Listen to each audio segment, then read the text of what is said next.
وہی سنبھالتے تھے۔ ان کی ایک بیٹی اور ایک بیٹا تھا۔ ان کی بیٹی کا رشتہ اس کے ماموں کے گھر طے ہو چکا تھا۔ نفیسہ بیگم کے چھوٹے بیٹے کے 3 بچے تھے۔ ان کی بڑی بیٹی تانیہ اور 2 چھوٹے بیٹے تھے۔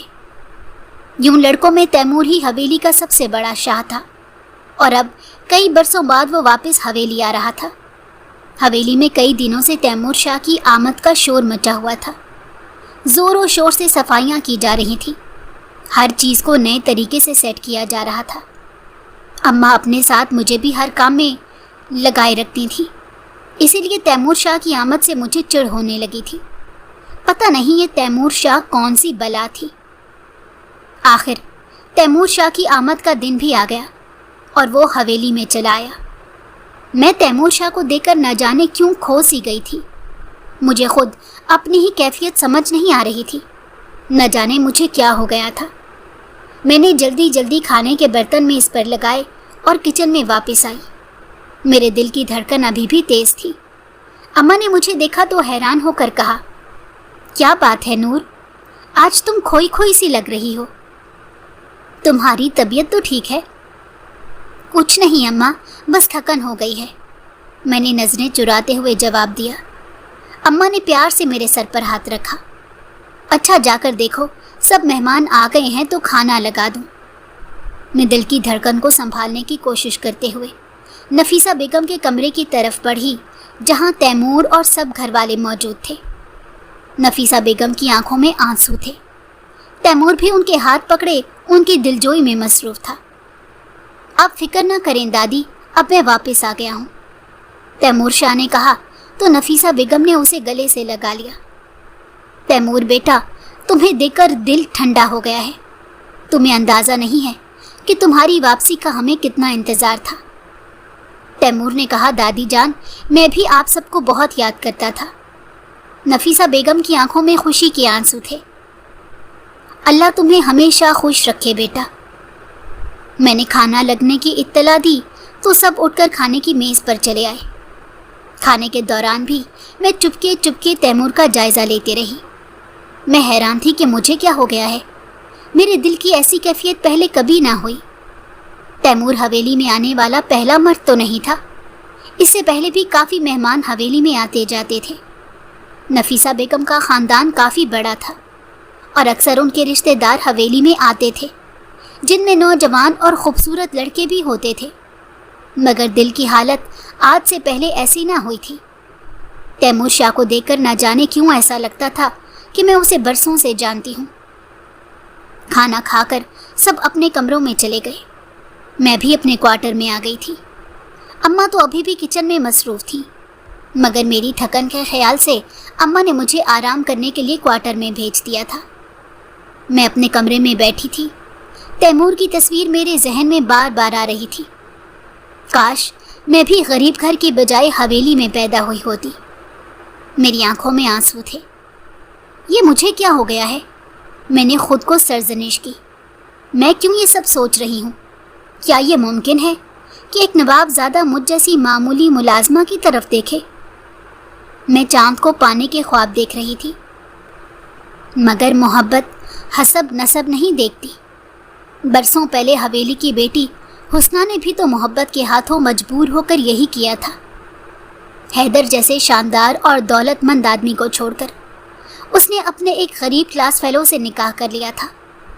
حویلی میں حسنہ کا ذکر کوئی نہیں کرتا تھا، مگر اپنی سہیلی شنو کی زبانی مجھے حویلی کی کافی باتیں معلوم ہو گئی تھیں۔ شنو کی ماں فاطمہ بھی کافی عرصے سے حویلی میں کام کر رہی تھی اور وہ حویلی کے سب راز جانتی تھی۔